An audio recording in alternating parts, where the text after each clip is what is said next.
जय हिंद दोस्तों।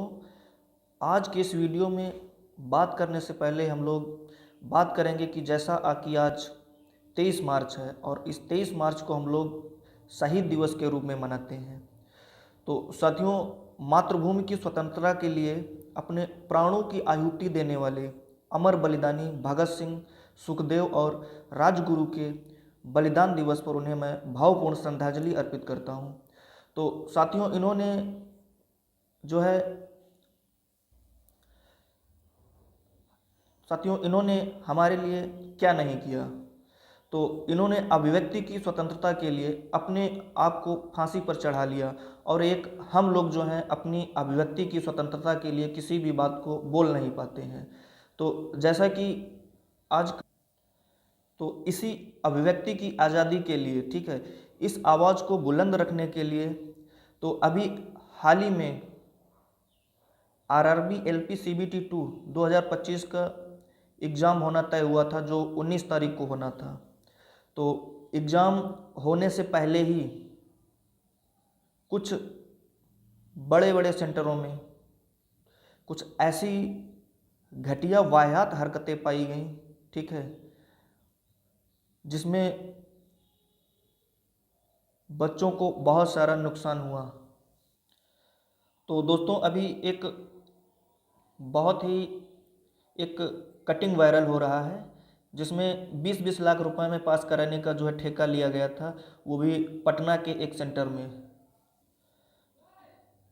तो दोस्तों देखिएगा कि लोको पायलट परीक्षा में धांधली। ऑनलाइन परीक्षा केंद्र से साजिश रचते 2 माफिया गिरफ्तार। आगे देखेंगे आप, 20-20 लाख में पास कराने की हुई थी डील। अब ये बिहार कटिंग का एक न्यूज़ है पटना से, कह रहा है गर्दनी बाग के स्वामी अय्यप्पन परीक्षा केंद्र में पटना पूर्णिया पुलिस की छापेमारी।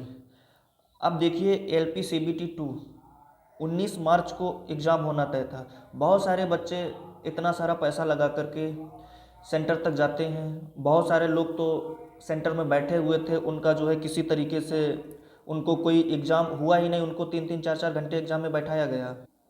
उसके बाद उनको इन्फॉर्मेशन दी जाती है कि सर्वर डाउन होने के कारण आज का एग्ज़ाम दोनों शिफ्ट का कैंसिल किया जाता है। तो जिसमें सबसे ज़्यादा छात्रों का नुकसान होता है कि 500-500 किलोमीटर, पहली बात तो आरआरबी ने इतना दूर दूर सेंटर दिया, बच्चे 500-500 किलोमीटर की जो है यात्रा करने के बाद सेंटर तक जा रहे हैं, ठीक।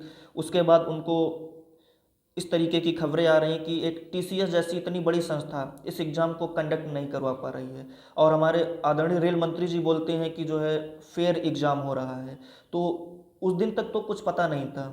उसके बाद में एक कटिंग वायरल हुआ, ठीक, और उस कटिंग से ये सारा निकल के आ रहा है कि उसका परीक्षा निरस्त करने का मुख्य कारण क्या था।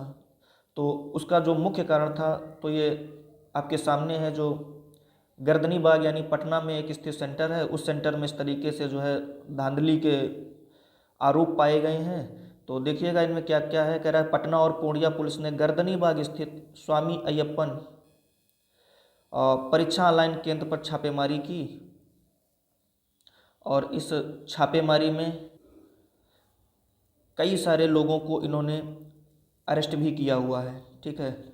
तो कह रहा है कि पुलिस के अनुसार उसके पास 100 से अधिक अभ्यर्थियों के मूल प्रमाण पत्र और 10-10 लाख रुपए के चेक, एक लैपटॉप, 2 मोबाइल और फर्जी प्रमाण पत्र जो है वहाँ पर प्राप्त किए गए हैं।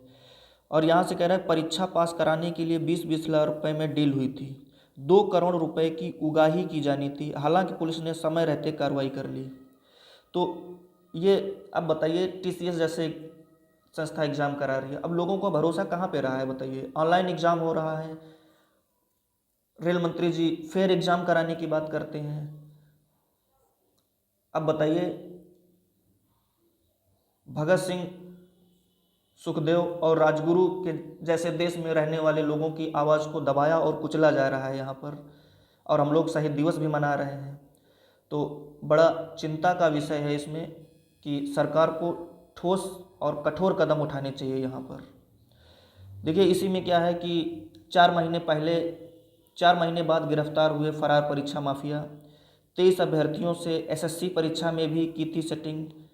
एसएससी क्या हो गया है, एकदम पूरा भंडाफोड़ हो गया है चारों तरफ से। ठीक है, एसएससी ने एकदम एग्ज़ाम का वाहियात मजाक बना दिया है पूरा।